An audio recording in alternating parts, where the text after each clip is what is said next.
তোমার হাজবেন্ড বলো খানাটা পড়ে আছে। হাজবেন্ড ঠিক আছে তো খাওয়া দাওয়া? খানাটা পড়ে আছে। কেমন হয়েছে বলবো তো? ও দাদা বলবো তো কেমন খাওয়া হয়েছে? খুব সুন্দর। কি খেলে? কি খেলে বলবো তো?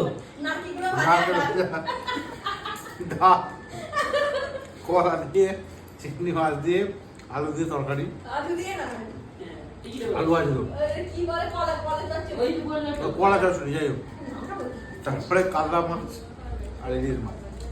মাঝি আপনার কিছু বক্তব্য আছে? আমি পাবদা মাছের পাতুরি, আচ্ছা পম্পলেট মাছ ভাজা হবে না, চলবে না? আচ্ছা, ইলিশ মাছের পাবদা খাই। এটা তেজ পাতা দিয়ে দেবো। আচ্ছা দাদা এবারে আপনার দাদা এবার আপনি কিছু বলুন। আমাদের রান্না পুজো, আমাদের আমিষ, স্নান খাবো। সত্যি খাবো। আমাদের নারকেল ভাজা এই দিচ্ছে আমার মিসেস, এই নারকেল ভাজা দিয়েছে।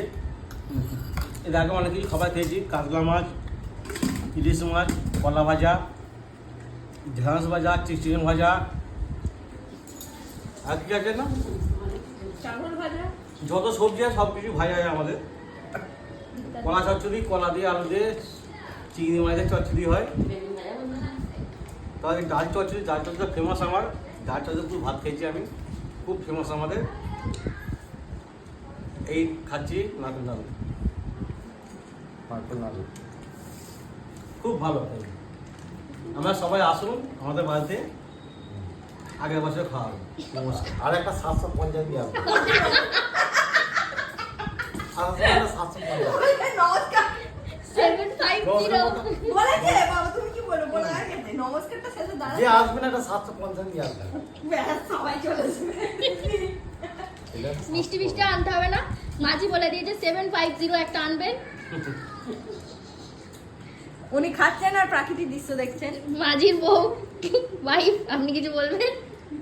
আমরা দাদা দিতে পারি।